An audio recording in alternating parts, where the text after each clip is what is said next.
Good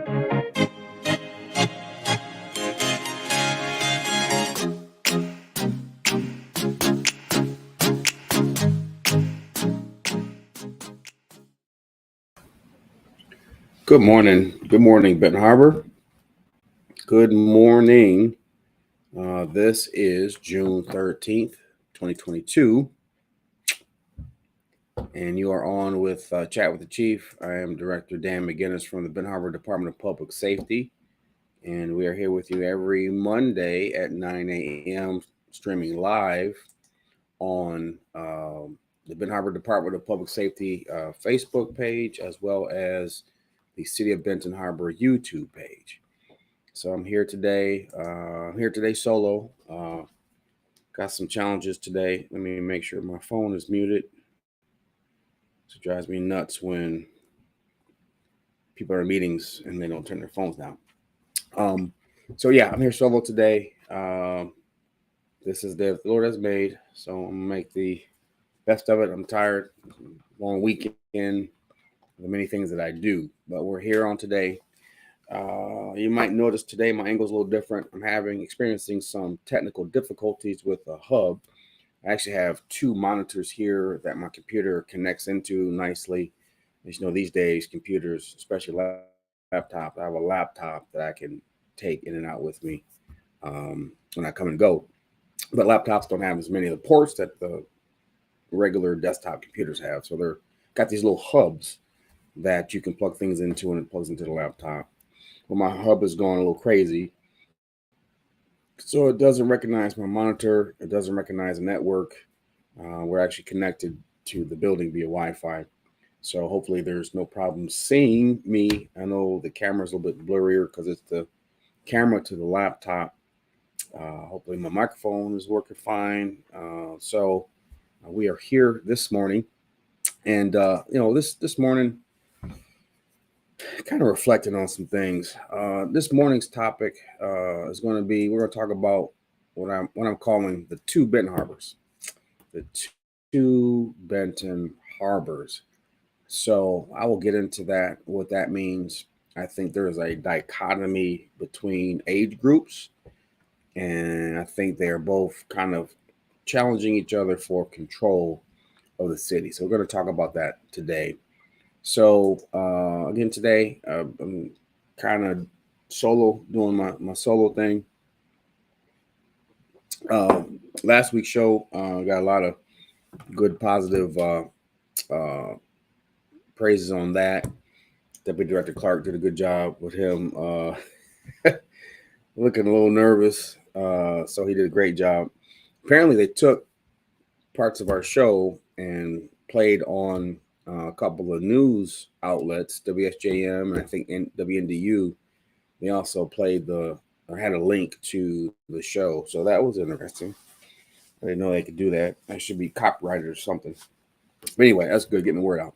So, last week we talked about the gun violence, and there seems to be a proliferation of that. Today I want to talk about let's start with some good things. And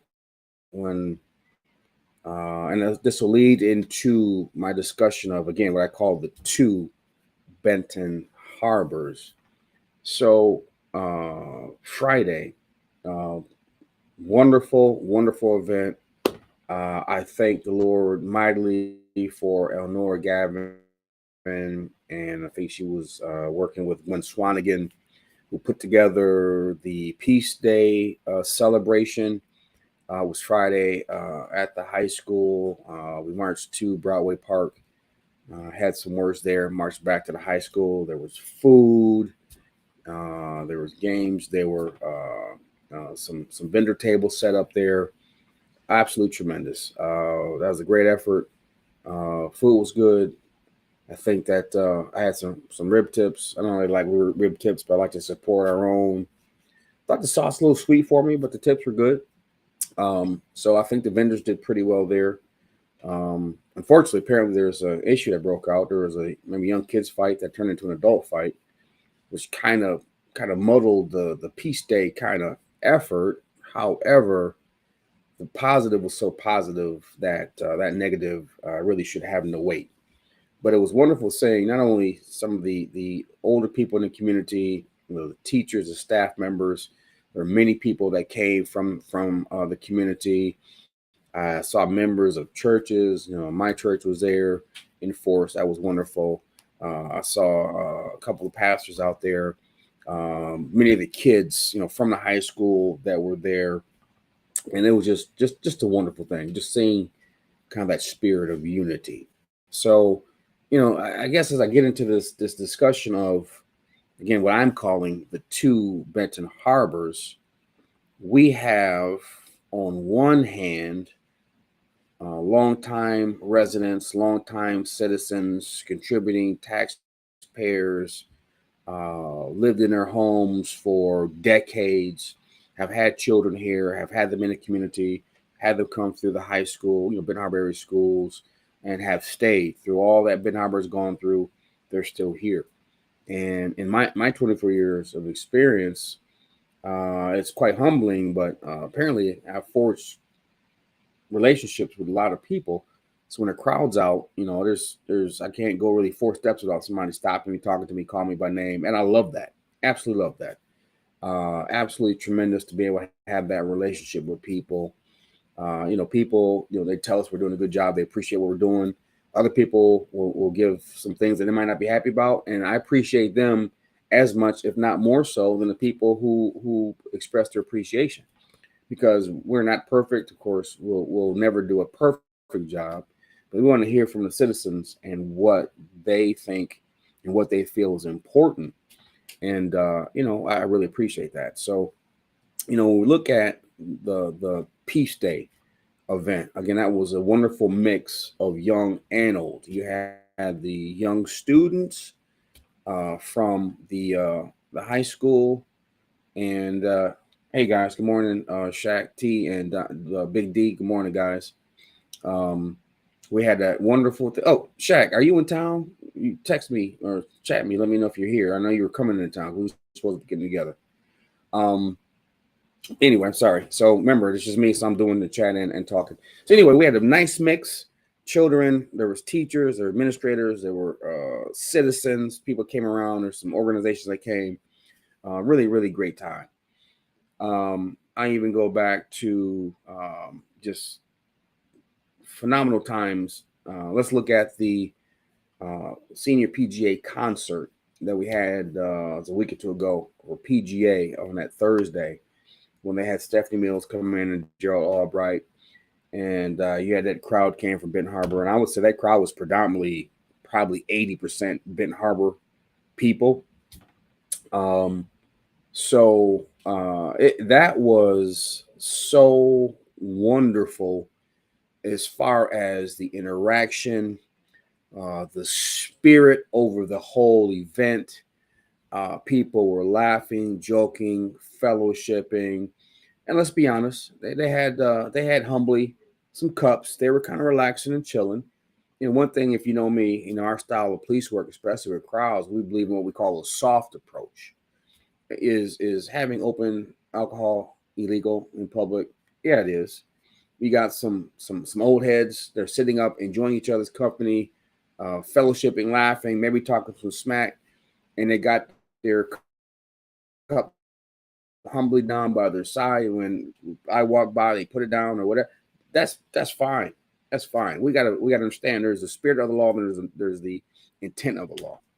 So anyway, that at that concert, it was wonderfully done. Jerry Price, a city resident, was keen putting that together. Just a great thing. If you were down there, you know what I'm talking about. Just the atmosphere, and it was like, people can come together, enjoy themselves. Yeah, we had a couple guys that were drunk. Kind of had to kind of address. Nothing terrible. Wasn't no shooting. Wasn't no fighting. Just allowed. One guy wanted to be close to Stephanie. We get it. Another guy he wanted to dance. He was dancing too close to the stage. We get that. That's not necessarily a problem. Diffused rather quickly. The people enjoyed it. I think many people didn't even really realize that there may even had been a minor disturbance going. But it was just wonderful. And seeing the people from Ben Harbor, people that I've known for years. One thing, on a quick side note, that I really, really enjoy is when I see people And when I started my career, back then they may have been on drugs or alcohol or homeless. And I see them now and they're clean. They got families. They have homes, cars. They have defeated that thing that had them down. And, one thing I told somebody, I was talking to some of the younger officers, and a lot of times you'll see I'm a big hugger. If you know McGinnis, if you know him, you better come hug me. And don't be trying to shake my hand. I'll shake your hand if I know you do well, but if I see it's opening hug, I'm hugging.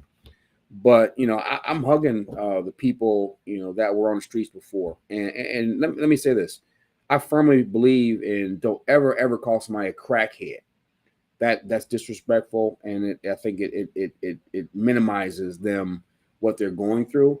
I say people may have been addicted, but I refuse, and I refuse to let anybody in my presence call somebody a crackhead. So yeah, they had some issues. Yeah, they got on drugs. Those things happen. Crack, heroin, boy, girl, whatever. But to see them now, years later, clean, their lives together, honestly, that's what police work is about. It's not about arresting people and taking them to jail. It's about helping people to bring order to chaos and to change and facilitate their lives. So, here's a comment from Mr. Lane. Good morning, Chief. I'm a disabled man who doesn't carry a firearm and cannot defend myself. Do you think a pepper ball launcher is an appropriate choice? I only want less than lethal means. I'm gonna have to defer that to Deputy Director Clark. He knows more about. He's more the weapon person. I'm more my expertise has been more hands on. So I'm not sure if pepper ball launchers are legal for citizens, but that's something I check and definitely get back to you on. Maybe Clark's on here. He can chime in and maybe answer that question in the chat. So we definitely want you to be safe and be able to protect yourself. So yeah, I'm not sure about that. I know the ones that we have for law enforcement are these big, like humongous things that shoot multiple balls. So we do not have those, but I think some people have a fit if we did. So anyway, moving on. Again, keep them coming in.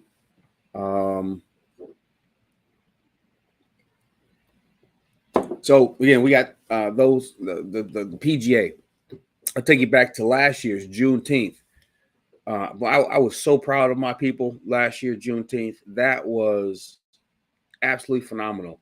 I knew Juneteenth was going to be a good event, but it was probably 1,000 times better than I even imagined.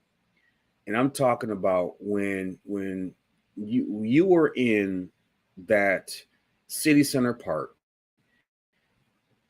and the people that are there, the people that came to support the parade, and mind you, Juneteenth is this Saturday. Parade starts at 1 downtown from the roundabout up to City Center Park. Again, this Saturday. But when the people were together for that Juneteenth, and let me say that the Juneteenth committee who works on that did a phenomenal, great job. They did a great job. It was just again the spirit of the people there. There was literally, and this might sound cliche or goofy, but there was literally love in the air of everybody that was there. It was brother for brother, sister for sister.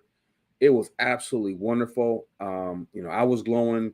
People were glowing. I had heard positive comments about Juneteenth last year and how really Black folks came together and celebrated that event. It was absolutely wonderful. Again, you had the citizens down there. You had young and old, not too young, but you had young and old, and it was an absolute phenomenal event. So, when I look at that, we have, I want to even say a remnant. We have in Benton Harbor a large mass of people that are good people. There's a lot of entities and outside people that will try to put monikers and names and labels on the city of Benton Harbor and its people. But we got some really great people. And one of the things about Benton Harbor is it's a small community, And quite honestly, everyone almost knows everybody. That's that saying, everyone knows everybody. Here, that's darn near true. Everybody almost knows everybody. Talk about that 6 degrees of separation. Ben Harbor's like a half percentage of separation because you know somebody.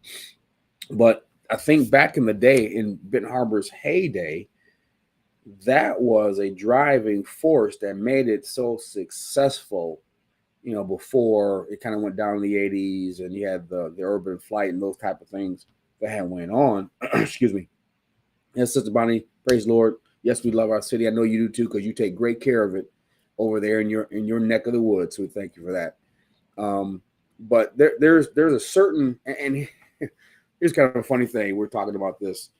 You can actually tell a Benton Harbor person when you're in a crowd, and you got Benton Harbor people and you got people that's not from Benton Harbor. You can always tell who's not from Benton Harbor. It's hard to explain, very hard to explain, but you can tell the Benton Harborans versus those that are not from here, and it's not a bad thing. It's just I think we have there's a certain je ne sais quoi, or there's a certain kind of it's not even so much of a strut. There's we just when you're from the harbor, you're from the harbor. It's really the only way to explain it. So of course, we love our city.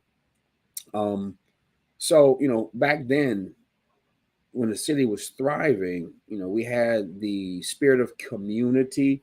That's one of the things I say now as the chief that we've lost. We've lost the spirit of community. I think we've gotten so far away from that paradigm. It takes a neighborhood to raise a child. We've gotten away from that. We've gotten away from I'm cooking some cookies and I'm low on sugar. Hey, run next door, talk to Sister Bessie, tell her I need a cup of sugar. She gives you sugar or gives you milk. I remember back in the day we had it like that. If you didn't have something, you'd go run across the street. You go next door. You knew who your neighbor was. Across the street, next door to you. And if there's anything you need, I know back when I was growing up, sometimes, mom or dad would run out of cigarettes. Hey, run next door and see if I can get a couple squares from so-and-so. I can run right over there, get the cigarettes, bring it back over. I might be dating myself, but that was back when kids, I used to go to the store and buy cigarettes for my mom. She hadn't smoked in probably a million years.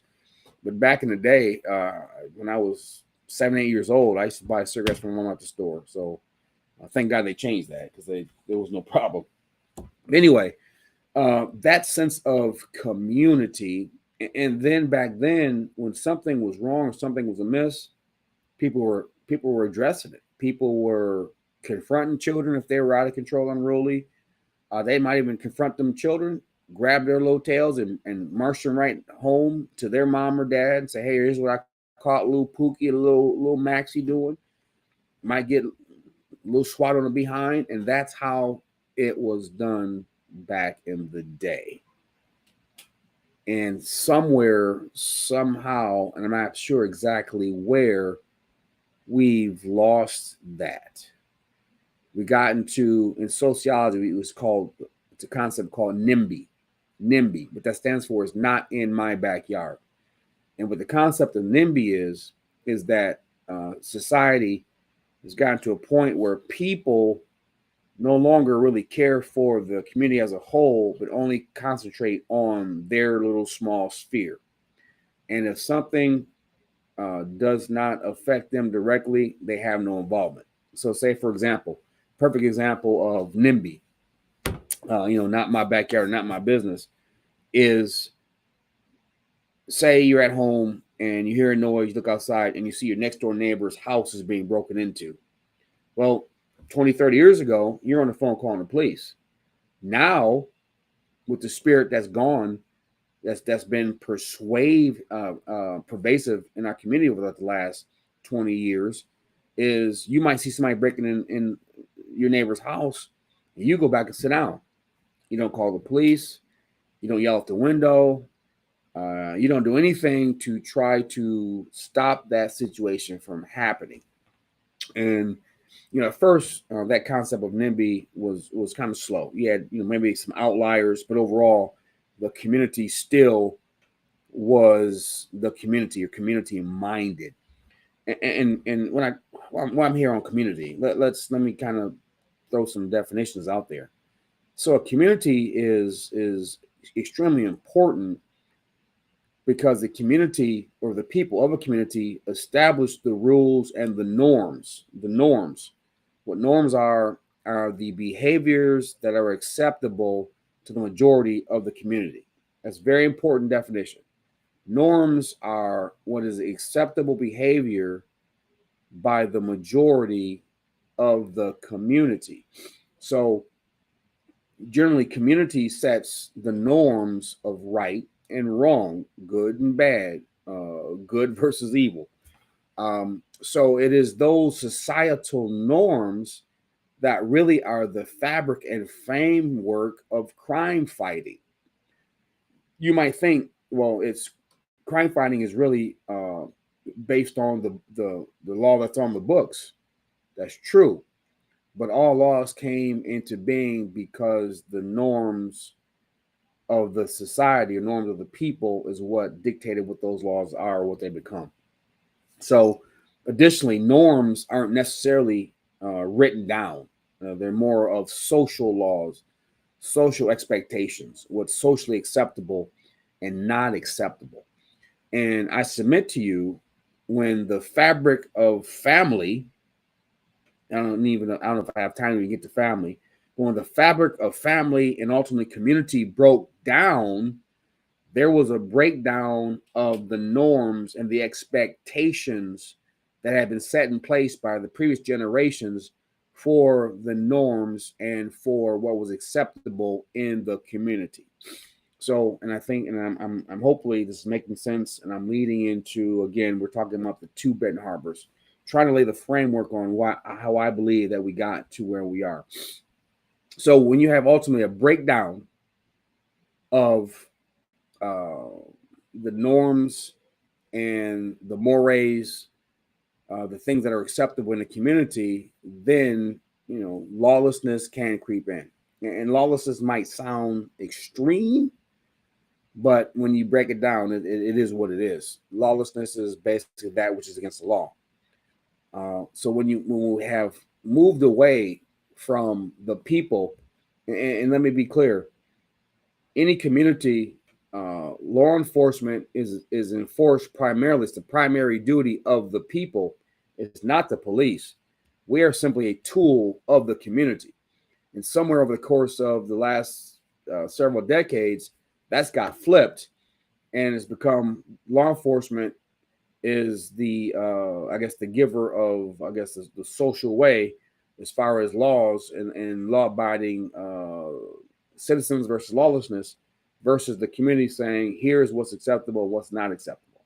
Because generally there are more people that follow the law than does not. So let me see. They're trying to give me this long text. Let me see. I'm reading it. I forgot about. I can post these too. Remember, I'm going solo. We have to bring our community back. We have to start engaging with one another. Absolutely. Rebuilding trust and lead by example. It's a lot of hurt and trauma that's going on today. Absolutely. But we have to get out, get our families back. We have to communicate better with one another and bring back love, getting our standards, morals, and values back into our home, communities, schools, etc. That is 100% absolutely correct, Mr. Shaquille Turner. Absolutely correct. And he said a whole lot there. The standards, morals, and values definitely need to come back. And that might sound like pie in the sky, like, yeah, those are just nice catchphrases, but they're not. He's absolutely correct. We have to rebuild, and we got to lead by example. And I'm kind of getting into that because Mr. Turner, I think we, people my age and a little bit older than me compared to you, I think you're in your 20s, when we turned into a NIMBY type community, it wasn't my concern, doesn't affect me. I'm minding my own business. I'm not saying nothing. Yeah, I saw a house getting broken into. Yeah, I saw a car getting broken into. Yeah, I saw somebody shooting in the air, but it's not my business. I'm not getting involved. Well, that spread through the community, boys and girls, like cancer. Now you have many people not getting involved. And what that gives birth to, what that has given birth to, is now a form of lawlessness. That's the only way. That might offend some, might make some mad. It is what it is. I'm going to show you a couple of video clips very quickly of what I would say is absolute lawlessness. Because now there's a disconnect. When I talk about the two Benton Harbors, there's a Benton Harbor who I described that, again, they've been here for years, decades, lived here, worked here, raised families here, put kids through school here, still live here, even through the hard times, have fought it out and are here. They love their church, they love their community, they have block club, they talk to their friends. They're still here. But now we have a group that is, teens to 20s that really have a hedonistic type of mentality, meaning their pursuit of pleasure and self-gratification is their motivating factor. And when you have what hedonism is again the pursuit of pleasure above all else. It's actually a philosophical kind of doctrine. But people who, and this is not just Benton Harbors. This is not just Benton Harbor. This is across the country. This disconnect with the young people is nationwide. But I think because we went from a communal society to a NIMBY society, we then alienated the process and system of the village raising the child. You've heard me say before on Chat with the Chief, when the village no longer raises the child now is left to his or her own devices and now get evil influences like this rap music crap they listen to. And I don't listen to rap, but you have these guys listening to rap, and these rap guys, in order to sell records, got guns in their hand. They're talking about shooting, they're talking about killing, they're talking about raping, they're talking about this, they're calling women this, they're calling women that. And the image of violence has been and is being glorified and perpetuated.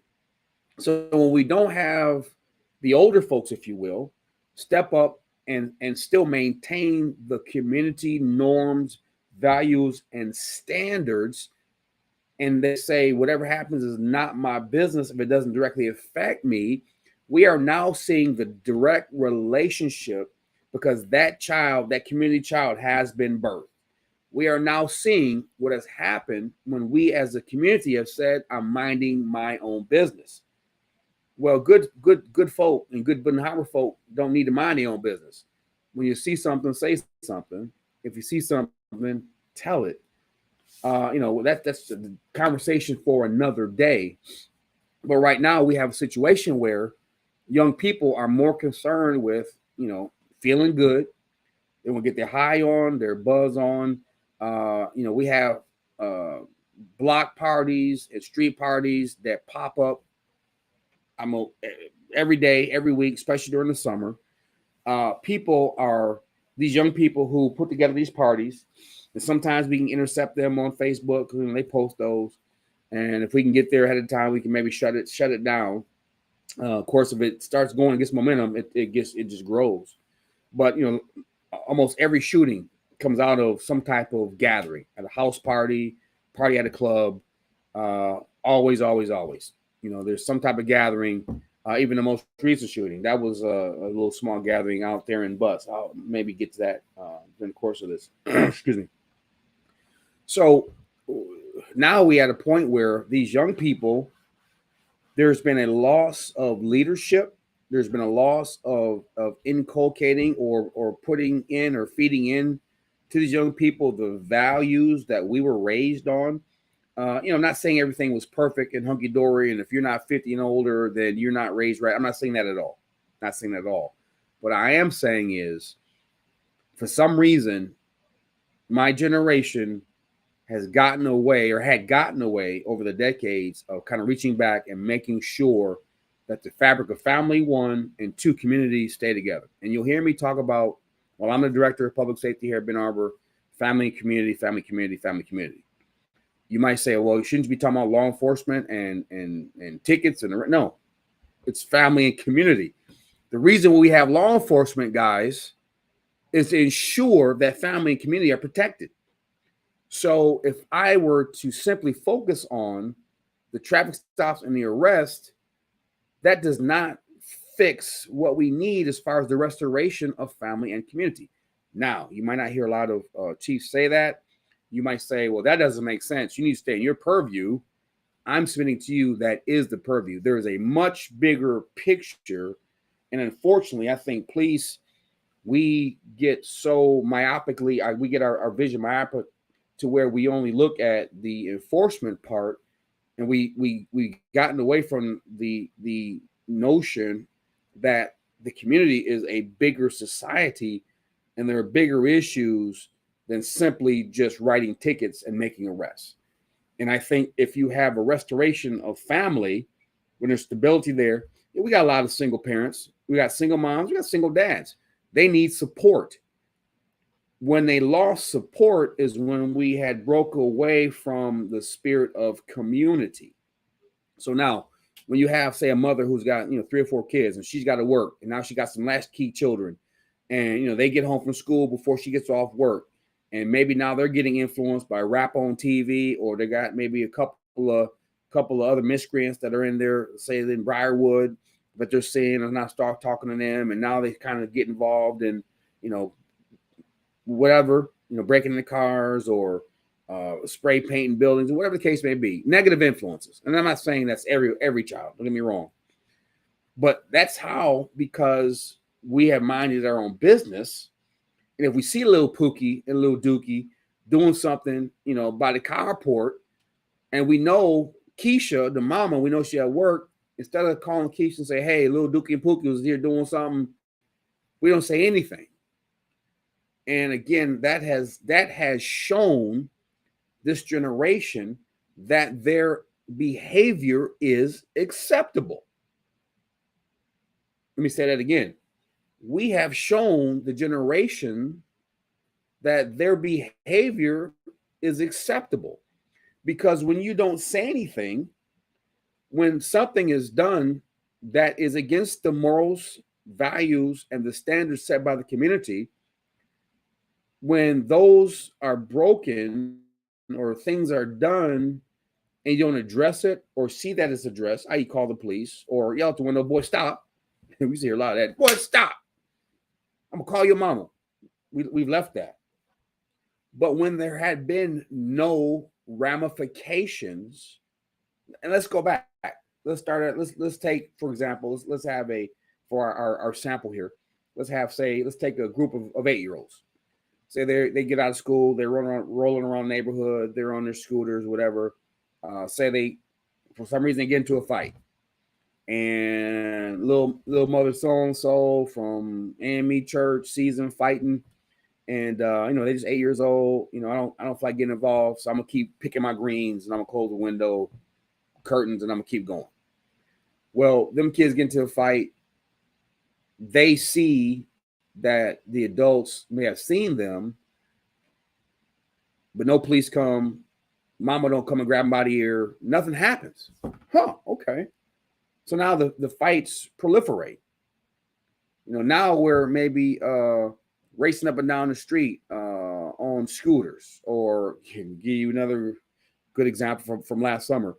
Them racing up and down on these 4-wheelers, 8, 9, 10-year-old kids, young teenagers on these 4-wheelers that we all know are illegal, that you can't have in the city, but no one wanted to say anything.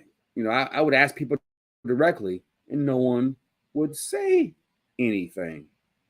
So when we allow those things to happen, and the kids see that they can do these things indiscriminately, now what is antithetical or against the norms of a community now becomes the acceptable norm for the group of young people that have engaged in activities that are contrary to the norm, but have not been checked or corrected. Therefore, it now becomes their acceptable way of conduct, meaning they have no problem fighting in public in front of adults. They have no problem, kicking in doors, setting fire to abandoned houses. Now we see, and let's be honest, there's people on here that'll hear this show that have seen. Now we're shooting in broad daylight. We've had instances over like the last two years where this would be broad daylight. At least back in the day, they would wait till the cloak of darkness if they're gonna try and shoot somebody. Broad daylight, we're shooting. People watching, witnesses are saying what's happened. No one wants to say anything. I may get to that in this diatribe I'm giving you today. Maybe not. But it's gotten so out of control because no one has said anything. We've seen people have stopped me in Myers and say, yeah, my neighbor's son shoots in there every night. If you call police, no. What's the name? I don't want to get involved. Well, then you're telling that person it's acceptable to shoot guns in the air in your neighborhood. It's acceptable to have illegal weapons in your neighborhood. That's not acceptable. So because we have taken a hands-off approach, this now young cohort, a young generation, has basically adopted for their values and norms the things that are unacceptable to the majority. So, getting drunk high in public, carrying guns, shooting guns in the air, or committing a shooting in broad daylight in front of people. We've had people who have shot people, and instead of running away, they turn and walk like nothing happened. Walk past people, no mask. People see their face. We see them on cameras, see the face. No one wants to come forward. No one wants to say anything because we got this quote unquote non-snitching mentality, which is ridiculous. There's a difference between snitching and being a witness. But I think the reason why we've had a proliferation or the really expanse of instances of gun violence is because us as a community have said to these young people, it's okay. Digest that for a second, because you might have issue with what I just said. We as a community in Benton Harbor have told young people it's okay to shoot. It's okay. It's okay to shoot people. It's okay to shoot in the air. It's okay to shoot people. It's okay to shoot cars. It's okay to have running gun battles. It's okay. Chief, why do you say that?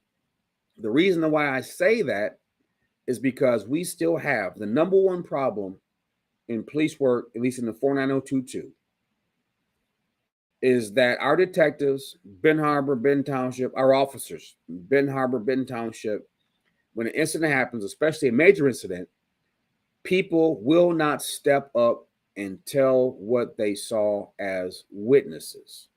Now, we got this no snitching mentality. Let me deal with that real quick again. I talked about this a week or two ago. Here's the difference between being a snitch and being a witness. Being a snitch is this, say Clark and I, we have a criminal enterprise. We sell drugs. We sell stolen goods. We steal from here and sell it here. We knowingly, willingly have a criminal enterprise that we both willingly partake in. Clark gets pinched, traffic stop. He got some stolen goods. Maybe got some guns in the car. Gets arrested. He goes and he crumbles like breadcrumbs. Says, "Hey, I'm working with McGinnis. He's the head guy. He's the mastermind of this whole enterprise. What can I do to get a deal? I'll testify." That's a snitch.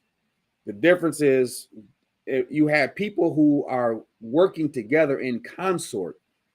One person gets pinched, that person now tells on other people, everyone else. That's snitching. It's because you willingly and purposely were part of something, and you basically turned on the people that you were in your criminal enterprise with. Now, the difference is when there's a shooting, when somebody is shot and injured or shot and killed, or there's a drive-by shooting and you see it and you're not part of that, you're not part of the conspiracy to drive around and shoot guns in the air or drive around and shoot people. And the person, let me say this. By what I just gave you as a definition for snitch, do you think that a person would willingly allow himself or herself to be shot? So if he were to say something, then he would be a snitch because he was part of the conspiracy to shoot himself. That's ridiculous. So if we have victims who won't talk, it's not just the witnesses, the victims don't talk. I probably almost every probably about if I had a detective on, probably about 90% of our cases, our major cases, shootings, homicides, or shootings, obviously homicide, they can't talk. The victim won't give a statement. He won't cooperate. Well, again, we're sending the message that this behavior is okay. It's acceptable. So, excuse me. Real quick. So, where was I? So, not cooperating. So, when you have the difference between the snitch and the witness, is that a witness provides information on somebody that's done something that is against the norms of the society. You shouldn't go around shooting people. You shouldn't go around doing these various things. You shouldn't go around breaking into cars. People should say, you know what, no one has stood in agreement to have their car broken into. So I can't be snitching because I was not part of that group. What I should be doing is cooperating with the police so they can find the people that they stop breaking into cars, or they stop breaking into homes, or they stop bringing guns into the community, or they stop selling drugs. I think, give you another example of NIMBY. We got to the point where we become so desensitized as Benton Harbor residents.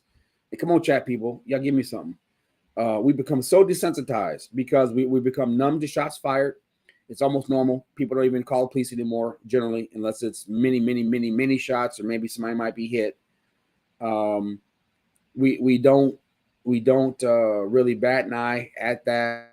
We don't really bat an eye at people gathering at houses that just will grow and get out of control. We don't bat an eye at that stuff. So we got to get back to the point where it's acceptable. So let me stop right here. Maybe somebody out there is saying, you know what, you're putting a lot of pressure and blame on young people. That's not fair, whatever. I'm not saying that it is 100% their issue. What I'm saying is this is a joint issue.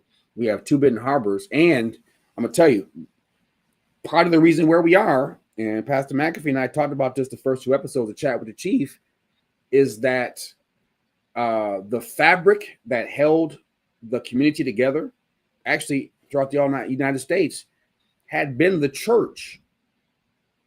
Well, when the church lost its influence, because right now, let's be honest, let's be totally honest, almost every church in Benton Harbor, most churches in Benton Harbor are in survival mode. They just trying to get the bills paid. They trying to get from Sunday to Sunday. Let's be honest. Let's be 100% honest. Right now, the church overall, I'm not talking about a specific denomination. I'm not talking about that. But the church overall, we have lost influence. Churches are in survival mode. We're trying to pay pastor salary. We're trying to keep the lights on. So we've gotten away from street ministry. We've gotten away from family ministry. We've gotten away from leadership and guidance to children. We've gotten away from all that. So, when we have the Two Benton Harbors, before it was Two Benton Harbors, the fabric was kept together, the thread, if you will. When you put a garment together, you stitch it together, it's that thread that keeps those panels together. Well, when the church lost influence, and even up until now, it used to anger me, but now it is what it is. You would think that the churches would come together and say, Chief, we're here to help. What can we do to help stave this violence? What can we do to help try to get the community turned the right way as far as reporting and getting some things knocked down? None of that hasn't happened. Last year we had the 21 Days of Peace that was led by Pastor McAfee. He's, still with me. We still got some things we're trying to roll out for this summer. But outside of that, nothing. There's been a couple pastors that have reached out to me that are, on the ancillary, parts of the county, but the pastors here, I ain't heard nothing from them. Even since the Memorial Day shooting, we had a homicide this past weekend, nothing. So if you don't even step up, church, And it's not this is just real. Just I'm stating the fact. I'm not trying to indict the church or get into a long diatribe. But if the church don't even step up, you can kind of see they don't step up when we're seeing clear killings. We're seeing clearly young people have lost their way, don't have. And you talk to some young people, Brother Turner will tell you, young people, they just want some direction. They want somebody, they want to know that somebody cares about them. I think that everyone wants to learn to have a relationship, but again, not my backyard, not my problem. Church has lost influence. These people are onto their own devices. Brother Turner says, "Do you think the reason why? Do you think the reason why people would not come forth because they think the detectives may try to link them to crimes cause they were witnesses? No, I don't think that at all. But that's a good question. Let me leave that question up there. He said, do you think the reason why people would not come forward because they think the detectives may try to link them to crimes because they were witnesses? No. If you're a witness, you're a witness. There are occasions where, maybe you're co-defendant. That would be snitching, technically. But if you just witness somebody being shot, the car drives by, get out the door, shoot person A, you see it, it's a white Ford Focus. It was occupied by 4 people. So one of the guy, I only know him as Pookie. Oh, bam. We're off and running. That's what we need. Now it's, do your job. I ain't saying nothing. No, you white folks don't care. Miss me with that nonsense. So, thank you, Brother Turner. Back to what I was saying. I'm gonna give you an idea. When I say this is not an indictment, this is not saying anything bad about all young people, but I'm gonna show you very quickly a couple of quick clips on how I think that what I've talked about has led to now, and we're dealing with that. And to answer your question, Shaquille, here's my new theory, boys and girls.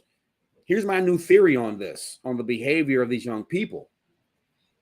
Before I thought that, yeah, maybe they were, you hear some people say, well, if I say something, they might come after me.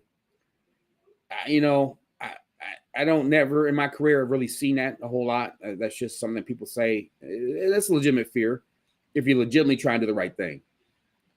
But what I have learned, and from some video I'll show you, now my theory is these young people are not coming forward to say anything because they got a good thing going.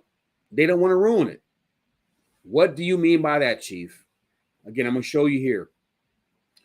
One of the incidents that happened at A&D/AJ's, there were hundreds and hundreds of people. I got another comment reading when I get done my sentence here. Hundreds of people. I know for a fact that someone saw there was a chain of events that led to the ultimate shooting of the young man. It was a chain of events that happened, and you can see it. You can follow it through the cameras. You can follow it. But what I see is young girls, young guys, enjoying each other's company. They're standing, talking to each other. They got cups, they got bottles. You got a crowd where a young man got guns in their pocket, hanging out their pocket, talking to young girls. No one's scared, no one's running. It's at a point where I liken it to, if you look at that scene on The Matrix Part 2 when Zion was partying, that whole thing, it's like that. It is absolutely unbelievable. So now my theory is, the reason these young people aren't saying anything is not that they're fearful of retaliation or they think they'll be snitches. Is you got all these parties that pop up and these social gatherings, and we having a bunch of fun, and we don't want to ruin it. That's my new theory. That you might say, well, Chief, that ain't right. You shouldn't be thinking like that. I'm about to show you why I think that. So to this day, you guys saw me after the Memorial Day shooting at AJ's. I was on TV. I was quite animated. I apologize because I was heated for some of the things I said, but I care about my people. There were hundreds. It's probably no less than 800 people that are out there. To this day, still not one person has come forward with any information. Not one. Not one person. Not one person. A young man was murdered, and not one person has come forward of easily almost 1,000 people that were there. That's unacceptable. But again, what I've laid down over the course of this show, we've made it acceptable. It's now these young people's new norm to have situations of lawlessness and to not say anything because we've allowed it to happen. We didn't get here overnight.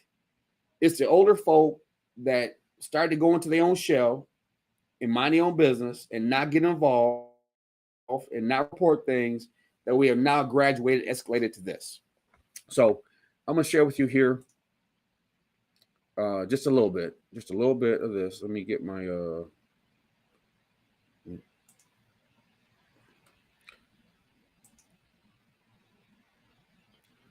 this is the parking lot of A&D's.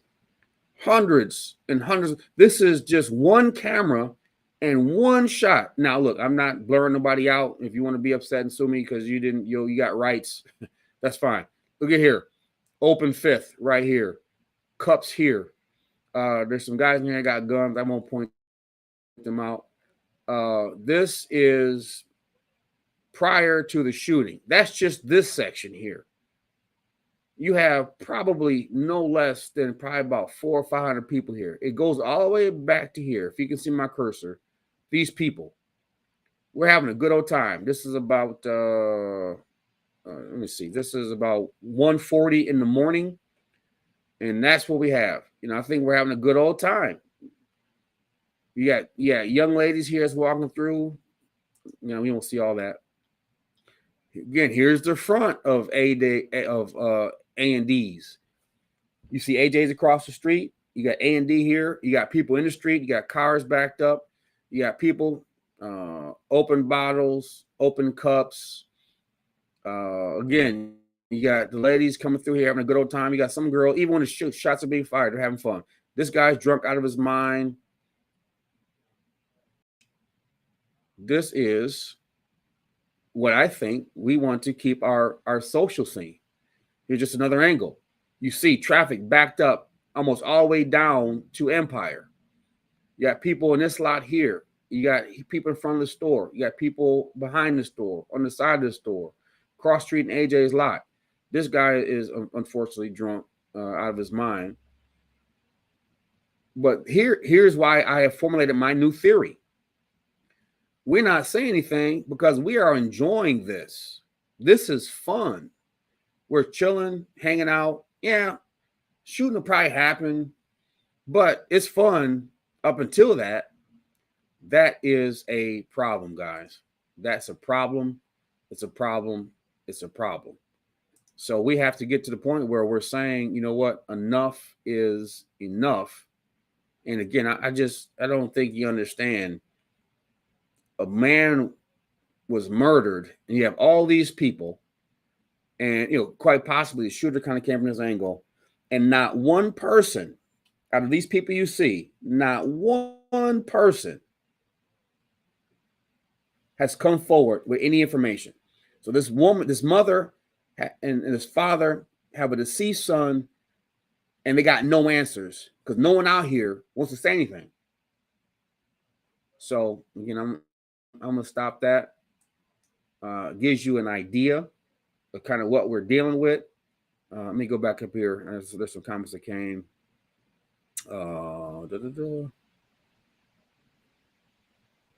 Here's Miss Athena Marie. Some young people feel like they don't have anyone at home who cares about them, so they turn to the streets for love, but they fail to realize the streets don't love them. That's exactly my point, Sister Marie, when I say that the fabric of support for the family was the church. When the church disintegrated down into its current state or form, that the family lost its support. And then, families, Black families, we know are complicated. All families have complex and complicated with issues. But you're absolutely correct. So when the family broke down, there was no support system to reaffirm and reestablish it, and it degraded down to this. And you're absolutely correct. I think that one of the most fundamental values, or most fundamental things that are intrinsically in every person, is a desire to be loved and accepted. I think that is a fundamental value, to be loved and accepted. And we are trying to, these young people are trying to get love in all the wrong places, especially the young ladies. And I'm telling you, if the young ladies will understand a value, if they understood, there used to be a campaign of no means no, but the young ladies truly got the revelation of no, we could change this thing overnight. We could change this thing overnight. Here's Preston Fuddy Huddleston. He says, "What are you doing to ensure the safety of the citizens of Ben Harbor?" I don't know where you've been, but it's been well documented what we're doing here. I can get into technology wise. We're running out of time. From technology to enforcement to mobilizing citizens, block clubs, apartment manager councils. This is not a situation, Mr. Fuddy, that we can arrest our way out of. This is not a situation that we got in overnight. And quite frankly, this is not a situation that the police caused. So we have to be mindful and be sure, again, we don't need a situation like other cities where they try to enforce their way out of situations. Writing more tickets is not necessarily the answer. Taking more people to jail is not necessarily the answer. But to answer your question, what am I doing? Myself, I know, going on Sister Marie's comment, that we need some mentorship, some leadership. I myself personally, and I put this back on you reflexively, what are you doing? Because I coach young people. I'm coming over, I'm coaching Ben Harbor track. We're getting in coaching girls basketball because they need a positive role model as the chief and the director, not just a person who's out there doing things. So those are some things that we're doing. Yeah, we're having more enforcement. Yeah, we're having some things. Yeah, we're having laws change on the books. Yeah, we have some things before the commission. We got the commission's full support. Yeah, we have new equipment. We have the best equipment around. Again, until the society comes together and says, here's what we are deeming acceptable behavior in our community, the police can only do so much. I've had, as far as mentorship, chess club in the schools. We're having a chess in the park here this summer. We take fire trucks and go to when young boys, young girls have birthdays. We'll take the fire truck to their house, let them spray water, play on the fire truck. We are engaging our community the best that we can. I'm part of the Juneteenth committee. What else? Work hand in hand with the school district. Work hand in hand with Sheriff Bailey, with there's no chief at township now, but Benton Township. So working together, we're recruiting our own, trying to get people to look like us to get into public safety. Right now, no one wants to be a cop. We have our own fire school. We have the best fire department in all Berrien County. Those are some things that we are doing. And my question to you is, what are you doing to help push people the right way? We're making a new alliance of churches, the ones that actually want to do something, say something, come into the community and help. We're aligning with people like Eleanor Gavin, who has Peace Day. We're aligning with like Juneteenth. I myself have made officially on our calendar certain events that are official outreach ministries or outreach projects of the Ben Harbor Department of Public Safety. Those are the things that we are doing. Again, what are you doing? Mr. Brewer, sad but true, correct. You got here, Mr. Lee. The crowd was like that for at least 3 hours. It got bigger and bigger. There was no police presence whatsoever for those 3 hours. It should have been. You guys see the flyers for parties as well as monitor Facebook. There should have been a police presence prior. So I thank you. Those are the comments that I said I appreciate. So we don't always see the flyers, and sometimes they get there. So one of the things I'll say, and I appreciate your comments, Mr. Lee, is we're extremely short manpower wise, but you don't hear me make that as an excuse. We are Ben Harbor. We get it done. Now, I should have 5 cars on the road. I got 2. This particular night, those guys were going call to call to call to call. There's some nights where even, myself or Deputy Director Clark will jump in and help guys, especially if the shift is short. So this particular night, you're correct. That party gained momentum. Remember I said earlier on, if we don't kind of nip it in the bud, it'll gain momentum and it'll keep out of control. And that's what happened here. So when my guys want to respond, they can barely get there. So again, I don't make excuses. You make an absolute perfect point.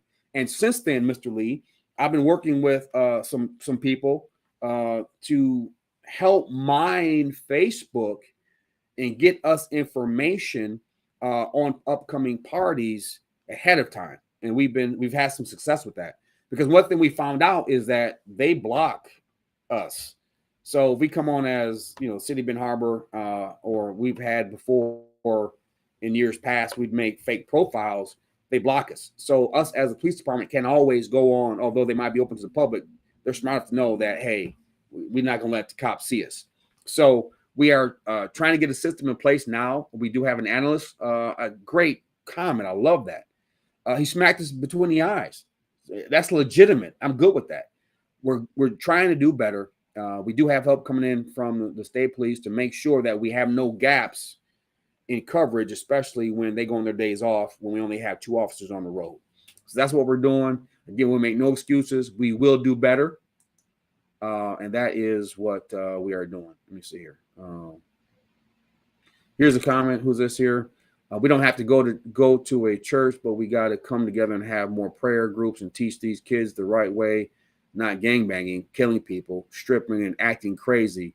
Both Benton Township and the city as a whole, we are Benton Harbor, Michigan. We was a community need to stand up and make our city better, put racism aside, and love thy neighbors as they brothers, like the Bible says. Man, Sister Marie, I can give you a big hug. That is wonderful, wonderful comment. I totally agree with you. Ms. Preston, understand that, Chief, but nothing is working. How we improve the police and citizen relation? I'm not sure. Let's not, this is a whole other conversation, because people want to steer it toward police relations. Police relations had nothing to do with that crowd. Nothing. Police relations, and again, I didn't show you everything. They're mixing drinks inside the store. Are they walking around with guns, girls laughing and giggling? That's not police relationship. That's you telling people your age that's not acceptable. That's what that is. So this is not all about the police's fault. You got some people out there, it's all the police's fault.